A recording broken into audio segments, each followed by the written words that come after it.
What's up mga ka-Rice vlog? For today's video, ipapakita ko po sa inyo kung ano po ang nangyari sa bahay ni Viancy. Kasi diba dumaan po yung malakas na bagyo, yung bagyong uwan, hangin at ulan nagkasabay. So lumipad yung bubong nila. Ito po ay kuha po sa video ni Dr. Lab na yung bubong nila Biancy sa may terrace sa taas ay lumipad. So ito po ipapakita ko po sa inyo.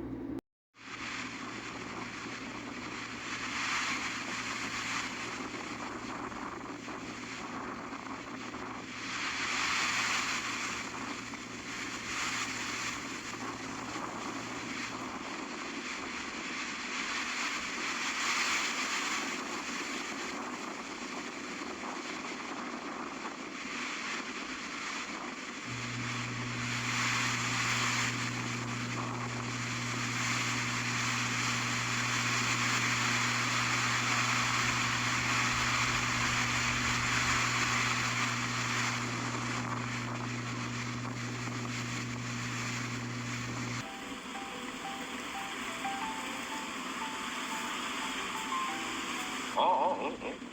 Italian ni Pati. Ayan, ala. Lilipad na bubong ni Pati.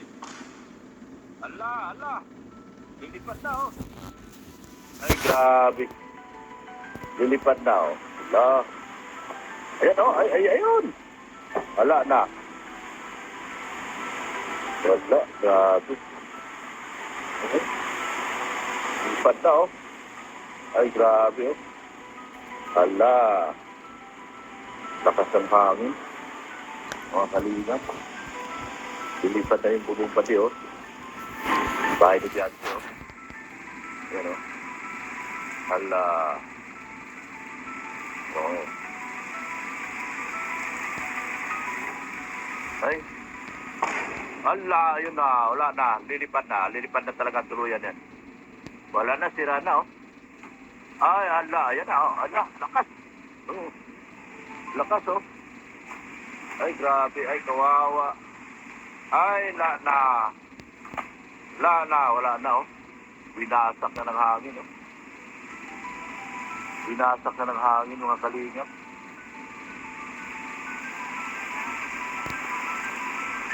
Kahit anong tali ni Pati, baliwala na. Wala na, mga kalingap. Ayun.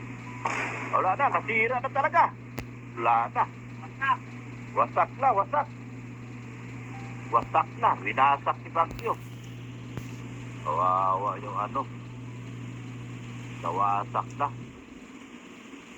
ng tuluyan. Grabe itong Bagyo na to, ah. Buti nga rito, makahoy, oh. Mga kawawa dito, yung mga nasa tabing dagat. Lipat mga bahay nila.